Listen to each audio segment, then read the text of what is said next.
It's 1993, the year NTV, the first independent and the most popular Russian TV channel, went live. And one of the first independent newspapers, Novaya Gazeta, was launched. It's been 3 years since the main independent radio station in the country, Echo of Moscow, first aired. Fast forward to 2001, when the government took over NTV by force, which had most of its popular journalists leave the channel. Fast forward to 2012, when 400 people were detained in Moscow for participating in a protest against Vladimir Putin's inauguration for his third presidential term. Estimates of attendees range up to 150,000.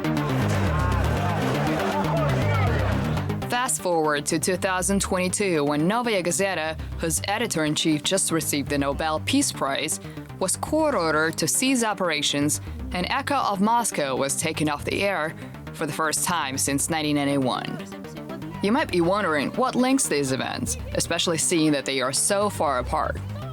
In today's video, we will show that what happened to NTV in 2001, to protesters in 2012, and to Russian independent media in 2022 are links in the same chain.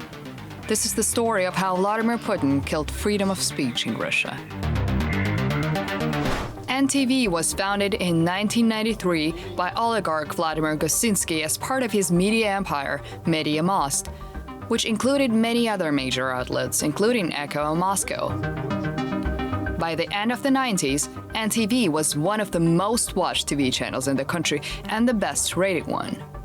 A major reason for that is the fact that it had significantly less censorship than its state-owned competitors, and its coverage of the wars in Yugoslavia and Chechnya was remarkable. The TV channel showed people on both sides of each conflict, and in 1995, journalist Yelena Masuk managed to interview Shamil Basayev, one of the top leaders of the Chechen insurgency. But things changed once Vladimir Putin became president. On June 13th of 2000, NTV's owner Gusinsky was detained on the charges of embezzlement. 3 days later, he was released and went on as a guest on the Vox Populi talk show hosted by NTV superstar and CEO Yevgeny Kiselov. On this program, Gusinsky shared how the government pressured him to strike a deal. He gets to keep NTV if he closes his satirical show Puppets, which made fun of the newly elected President Vladimir Putin, among many other figures.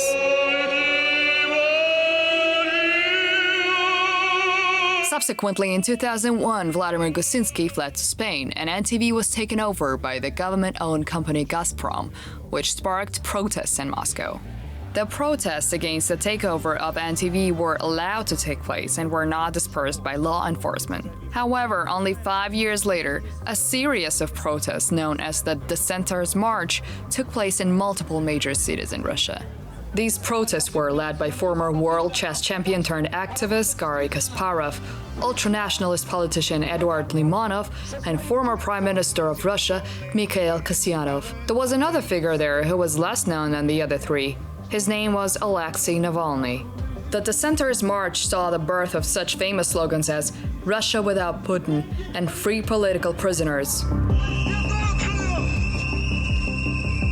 113 protesters were detained in St. Petersburg alone. The day before that protest, 150,000 copies of the Dissenters March newspaper were confiscated in the Petersburg suburb of Gatchina. Moreover, Kasparov and Limonov were summoned on multiple occasions by the FSB, rebranded KGB, to discuss their quote-unquote public calls for extremism. A few years later, in 2011, a new wave of protests erupted in more than 20 Russian cities, the largest of which took place in the Bolotnaya Square in Moscow.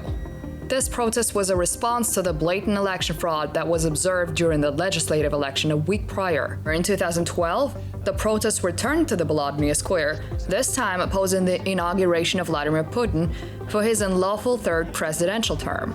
This round of protests was titled "The March of Millions."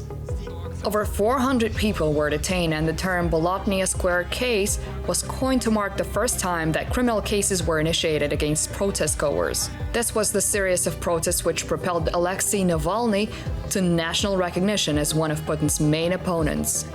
In 2014, our channel, TV Rain, was banned from cable and satellite networks in Russia, which almost led to its closure. We survived by implementing the subscriber model the same year and ran the Support TV Rain campaign, which was the first instance of crowdfunding in Russian television. TV Rain first began airing in 2010 and became the largest independent television channel in Russia. In 2021, our channel was labeled a foreign agent, and a year later, the Prosecutor General's office banned it along with Echo of Moscow. In January of 2021, Alexey Navalny was arrested and received a prison sentence on charges of breaking the regulations of his suspended sentence.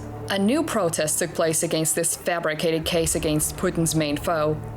This one only had a maximum of 50,000 attendees, with 795 detained in Moscow and a whopping 2,131 people detained nationwide. Later the same year, one of the largest independent media in Russian, Meduza, was labeled a foreign agent, and the investigative outlet Project was labeled undesirable. The last series of mass protests in Russia to this day took place after Vladimir Putin ordered the invasion of Ukraine on February 24th of 2022. They erupted all over the country, and within the first month of the invasion, an unbelievable 15,000 people were detained for demanding peace. The police beat up protesters, threw them on the ground, choked them, and hit them in the face.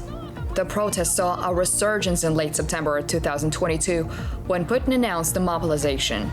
In addition to TV Rain and Echo of Moscow, the main independent newspaper, Novaya Gazeta, was blocked in the Russian segment of the internet, along with over 130 other independent media outlets, both domestic and international. Between 500,000 and 1.3 million people fled Russia in 2022. Alexey Navalny keeps receiving sentence after sentence while already in prison. Journalists and anti-war politicians received draconic prison sentences for their pacifism. Maria Ponomarenko, 6 years, Alexei Gorinov, 7 years, Ilya Yashin, 8.5 years. Vladimir Karamurza, 25 years. A term was invented for the actual term that these people will serve in prison, UPD, until Putin dies. Putin was incapable of creating a compelling vision for what Russia under his rule is supposed to be like, but there was one method of control he honed since his time at the KGB: force. Detaining protesters, silencing independent journalists, imprisoning politicians, and even attempting to murder them were all Putin's devices to tell the public, "This will happen to you if you stand in my way." But not all hope is lost. People in Russia continue to find ways to show their anti-war position, for example by bringing flowers to statues of famous Ukrainians or monuments to the victims of political repression. Many new media outlets were launched after February 24, 2022, and some, like TV Rain, reopened abroad and continue to inform the Russian audience of the truth about the war in Ukraine and other important news. It may seem that the freedom of speech isn't fully dead yet, and it's true. Courageous Russians continue to speak up, even under such severe pressure. There is no real freedom of speech, but the speech hasn't been silenced because there are people that want to tell the truth, and there are a great many who want to hear it.